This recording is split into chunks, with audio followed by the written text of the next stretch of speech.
Hello dear student, my name is Anil Mogre and today in this video I will teach you chapter 11 of class 9 science work and energy। तो इस chapter में हम देखेंगे work होता क्या है scientifically और एनर्जी किसको बोलते हैं साइंस में। आप डे टू डे लाइफ में बहुत सारे वर्क करते होंगे, जैसे कि आप पढ़ाई करते हैं, स्टडी करते हैं तो आप नोट्स बनाते होंगे, ओके। आप क्लास अटेंड करते हैं, क्लास अटेंड करने के साथ में आप दोस्तों से डिस्कस करते हैं क्वेश्चंस को, उसके साथ में आप प्रिपेयर करते हैं एग्ज़ाम के लिए, लर्न करते हैं, थिंक करते हैं क्वेश्चन को, कॉन्सेप्ट को थिंक करते हैं, सोचते हैं आप। तो ये सब क्या है, एक्टिविटी कर रहे हैं आप, ये वर्क कर रहे हैं। इसके साथ में आप फिजिकली वर्क भी करते होंगे, जैसे आपको नहाना है तो आप बकेट से क्या करते हैं, पानी उठा के ले जाते हैं, ठीक है। बकेट में फुल ऑफ बकेट पानी भरते हैं, उसके बाद में उसको ले जाते हैं। आपको ब्रश करना पड़ता है, आपको कहीं जाना है, हो सकता है आप साइकिलिंग करते होंगे, ठीक है। तो ये सारे क्या है, एक्टिविटी है। आपको कोई बॉक्स को अपने पास में लाना है तो आप उसको उठा के लाते हैं। तो ये सब क्या है, ये फिजिकल एक्टिविटी भी है, ठीक है। तो एक्टिविटी वर्क कितने तरीके से होते हैं, दो तरीके से, एक होता है फिजिकल एक्टिविटी और एक होता है मेंटल एक्टिविटी। मेंटल एक्टिविटी में क्या करते हैं, आप सोचते हैं। तो यहाँ पर देखिए सारी चीज़ों में आप क्या कर रहे हैं, वर्क कर रहे हैं, ठीक है, वर्क कर रहे हैं। परंतु साइंस का जो कॉन्सेप्ट है वर्क का वो बिल्कुल डिफरेंट है। जैसे अगर आप बोले कि सर ये सब तो वर्क है, तो साइंस में वर्क क्या है। यहाँ पर देखते हैं एनर्जी। एनर्जी क्या होता है, अगर आप बहुत ज़्यादा वर्क करते हैं तो क्या बोलते हैं कि हम थक गए हैं। जैसे आपने क्रिकेट खेला और 2 घंटा क्रिकेट खेल लिया अच्छे से, उसके बाद में आपको क्या एक्सर्शन नहीं होगा, थकावट नहीं होगा, आप बोलेंगे आई हैव एग्जॉस्टेड, मेरा एनर्जी चला गया, मतलब आई नीड एनर्जी, मुझको एनर्जी चाहिए। तो एनर्जी चाहिए तो आपको क्या करना पड़ेगा, फूड, आपको खाना खाना पड़ेगा, आपको फूड लेना पड़ेगा, न्यूट्रिशन लेना पड़ेगा, तो तब आपके पास में एनर्जी आएगा। मतलब जो जितना ज़्यादा वर्क करता है उसको उतना ज़्यादा एनर्जी का रिक्वायरमेंट होता है, ठीक है। कुछ स्ट्रेनस वर्क होते हैं, जैसे किसी चीज़ को पुल कर रहे हैं, है ना, कोई हेवी लोड को पुल कर रहे हैं, तो हेवी लोड को पुल करेंगे तो आपको ज़्यादा एनर्जी लगेगा। आप थोड़ा देर पुल या पुश करने के बाद में आप थक सकते हैं, तो आपको क्या करना पड़ेगा, एनर्जी लेना पड़ेगा। तो एनर्जी कहाँ से मिलता है, हमको फूड से मिलता है। जितना अगर हम फूड नहीं लेंगे तो हमको एनर्जी नहीं मिलेगा, ठीक है। तो फूड लेते हैं हम, फूड से हमको एनर्जी मिलता है और वो एनर्जी से हम क्या कर पाते हैं, वर्क करते हैं। और इसीलिए एनर्जी और वर्क एक दूसरे से रिलेटेड है। अगर आपके पास एनर्जी नहीं है तो आप वर्क नहीं कर पाएंगे, आप वर्क करेंगे मतलब आपके पास एनर्जी है, ठीक है। तो ये एक दूसरे से क्लोजली रिलेटेड टर्म्स हैं और आगे मैं बताऊंगा इसके बारे में। The concept of work in physics, physics में वर्क का कॉन्सेप्ट क्या होता है। मैं आपको एक सिनेरियो बताता हूँ। उस सिनेरियो में आप देखिए एक पर्सन जो है वो बहुत ही मतलब हार्डली पुश कर रहा है एक वॉल को, दीवार को, वो क्या कर रहा है, पुश कर रहा है। आप पिक्चर में देख सकते हैं वो पुश कर रहा है और वॉल को बहुत ज़्यादा पावर से पुश कर रहा है, एकदम ताकत लगा रहा है। तो उसके बाद में क्या हो जाएगा, कुछ समय के बाद में वो दीवार, वो वॉल क्या सरक जाएगा, सोचिए, नहीं सरकेगा। Wall will be on its place, वो अपने प्लेस में ही रहेगा। अब यहाँ पर आप बोलेंगे कि उस पर्सन ने बहुत ज़्यादा वर्क किया, बहुत ज़्यादा वर्क किया, उसके पसीने निकल गए और इतना ज़्यादा थक गया, वो बहुत ज़्यादा वर्क किया। The language of science this is not work, ये वर्क नहीं होता है। आप बोलेंगे सर क्यों नहीं होता है वर्क, उसने तो इतना ज़्यादा वर्क किया, इतना ज़्यादा एक्सर्शन उसको हुआ, इतना ज़्यादा उसका एनर्जी लॉस हुआ। हाँ उसका हुआ, परंतु वहाँ पर डिस्प्लेसमेंट हुआ क्या ऑब्जेक्ट का, वो वॉल के ऊपर फोर्स लगा रहा था, क्या वॉल एक जगह से दूसरी जगह चला गया, नहीं गया। जब किसी ऑब्जेक्ट के ऊपर फोर्स लगाया जाता है तो वो ऑब्जेक्ट को एक प्लेस से दूसरे प्लेस में डिस्प्लेस होना चाहिए, okay. After applying a force on any object the object must be displaced, okay. किसी ऑब्जेक्ट के ऊपर यदि फोर्स लगाया जाता है तो वो ऑब्जेक्ट डिस्प्लेस होना चाहिए अपने प्लेस से। अगर वो डिस्प्लेस नहीं होता, इसका मतलब समझ जाना वहां पर वर्क नहीं हुआ है। चाहे कितना ज़्यादा ही फोर्स वहाँ पर लगाया जा रहा है, वो ऑब्जेक्ट के ऊपर में, वॉल के ऊपर में पर्सन फोर्स लगा रहा है, कितने न्यूटन का भी फोर्स लगा दे, परंतु वॉल अपनी जगह से डिस्प्लेस नहीं होगा, इसका मतलब वहाँ पर कोई वर्क नहीं हुआ है। ठीक है, तो ये होता है साइंस में work. If a force is applied on any object, the object must be displaced from its place. A book is lying on the table. After that, कुछ समय के बाद क्या करते हैं आप? बुक को पुश करते हैं। जैसे ही आप पुश करेंगे बुक को, तो बुक क्या हो जाएगा? आगे की ओर चला जाएगा, डिस्प्लेस हो जाएगा अपने ओरिजिनल प्लेस से। इसका मतलब आपने फोर्स एक्सर्ट किया on the book and the book displaces from its original place. Book अपने ओरिजिनल प्लेस से डिस्प्लेस हो गया, आगे चला गया, तो आपका डायरेक्शन किधर था? फोर्स का फॉरवर्ड डायरेक्शन में था। आपने बुक को पुश किया फॉरवर्ड डायरेक्शन में, बुक चला गया फॉरवर्ड डायरेक्शन में। इसका मतलब आपने फोर्स लगाया बुक के ऊपर में और बुक डिस्प्लेस हो गया अपने ओरिजिनल प्लेस से। तो यहाँ पर देखिए आपने फोर्स लगाया, फोर्स है यहाँ पर, डिस्प्लेसमेंट भी हुआ, इसका मतलब वर्क डन हुआ। किस पर? बुक के ऊपर में। और किसके द्वारा हुआ? The work done by you on the book. Okay, तो ये हो गया आपका एक एग्जाम्पल। उसी तरीके से सेकेंड एग्जाम्पल और एक ले लेते हैं। An apple falls from the tree, why? Apple गिरता है ट्री से, क्यों गिरता है? Due to the gravity. Earth का जो ग्रेविटेशनल फोर्स है, वो फोर्स के कारण में जो एप्पल है वो अट्रैक्ट होता है किधर? अर्थ की ओर।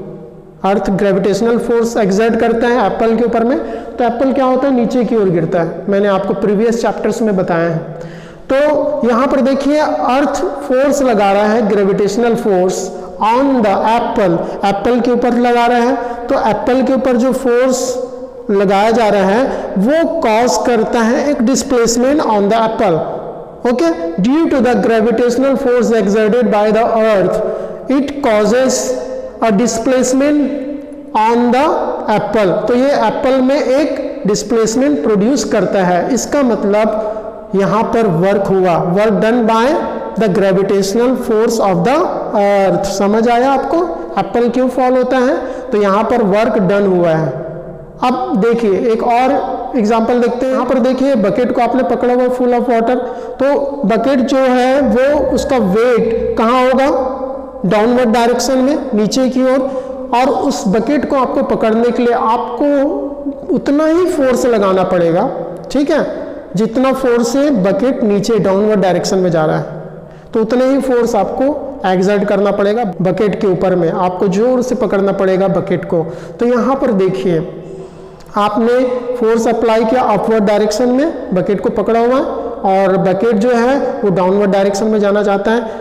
अब क्या होगा? बकेट स्टेशनरी रहेगा, वो हिलेगा डुलेगा नहीं, क्योंकि आपने बहुत ज़्यादा फोर्स लगाया हुआ है। जितना फोर्स बकेट का नीचे की ओर लग रहा है उतना ही फोर्स आपने लगाया। इसका मतलब यहाँ पर कोई डिस्प्लेसमेंट हुआ क्या? बकेट में नहीं हुआ। यहाँ पर भी वर्क डन नहीं हुआ, ठीक है, क्योंकि बकेट अपने ओरिजिनल प्लेस में, आपने फोर्स तो लगाया मगर कोई डिस्प्लेसमेंट वहाँ पर नहीं हुआ। आप स्टडी कर रहे हैं, आप क्वेश्चन पेपर को सॉल्व कर रहे हैं, आप अपने फ्रेंड्स के साथ में डिस्कस कर रहे हैं कि इस क्वेश्चन के बारे में कि वो क्वेश्चन कैसा है, कैसा बनाएंगे, प्रीवियस ईयर्स में कौन सा क्वेश्चन आया था।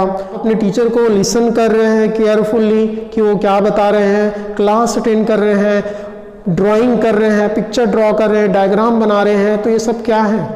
ये वर्क है। कौन सा वर्क? मेंटल एक्टिविटी वाला। तो ये मेंटल वर्क आप कर रहे हैं, परंतु यहाँ पर कोई डिस्प्लेसमेंट है क्या? नहीं है। In the terms of science, if there is no displacement there is no work. आप सोच सकते हैं, सुबह से शाम तक आप सोच सकते हैं, आप वॉच कर सकते हैं, अपने टीचर्स को सुन सकते हैं, लेसन कर सकते हैं केयरफुली, फिर भी वहाँ पर कोई वर्क नहीं होगा in terms of science. Porter is carrying a heavy load on his shoulders, ठीक है, एक पोर्टर जो है वो हैवी लोड को अपने शोल्डर में रखा हुआ और एक जगह मान लीजिए वो खड़ा हुआ है, तो हो सकता है वो 1 घंटा खड़ा हुआ या 1.5 घंटा या आधा घंटा उस पोजीशन में खड़े हुए, उसको थकान होगा, उस पोर्टर का एनर्जी लॉस होगा, है ना। और no matter how long he will be standing there, वहाँ पर वर्क कंसीडर नहीं किया जाएगा साइंस के लैंग्वेज में, क्योंकि वहाँ पर डिस्प्लेसमेंट हुआ क्या ऑब्जेक्ट के ऊपर में, नहीं, there is no displacement on the object, so that's why there will be no work, even the porter may stand there for a long time, porter जो है वो लंबे समय तक वहाँ पर खड़ा हो सकता है, परंतु वहाँ पर कोई भी वर्क डन नहीं होगा in terms of science. Essential conditions for work to be done, दो कंडीशन होते हैं वर्क को होने के लिए, अगर इसमें से एक कंडीशन हो रहा है दूसरा नहीं हो रहा है, इसका मतलब समझ जाना वहाँ पर साइंटिफिकली वर्क डन नहीं हुआ है। A force should act on an object, एक ऑब्जेक्ट के ऊपर में फोर्स लगना चाहिए, ठीक है, अगर फोर्स नहीं लगेगा तो वहाँ पर वर्क डन नहीं होगा।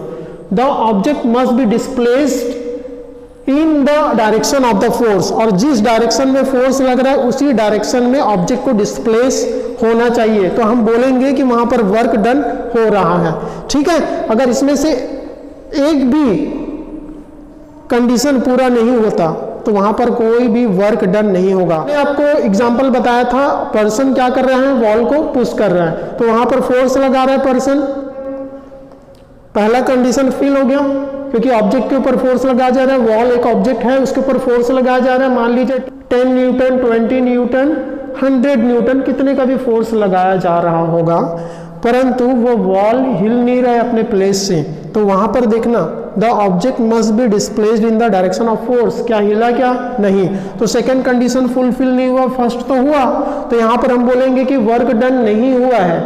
हमने एक कंडीशन और देखा था, जब एक बुक जो है वो टेबल के ऊपर में रखा हुआ है, किस lying on the table on that book, if a person applies a force as soon as possible, the book moves in forward direction, if the force is applied on the book is forward direction, अगर forward direction में force लगाया जा रहा है, force लग गया, अब वहां पर ऑब्जेक्ट क्या हो गया, बुक, वो फॉरवर्ड डायरेक्शन मूव हो गया फॉरवर्ड डायरेक्शन में, तो यहाँ पर देखिए फोर्स भी लगा है और डिस्प्लेसमेंट भी हुआ, मतलब वर्क डन हुआ है, क्लियर है।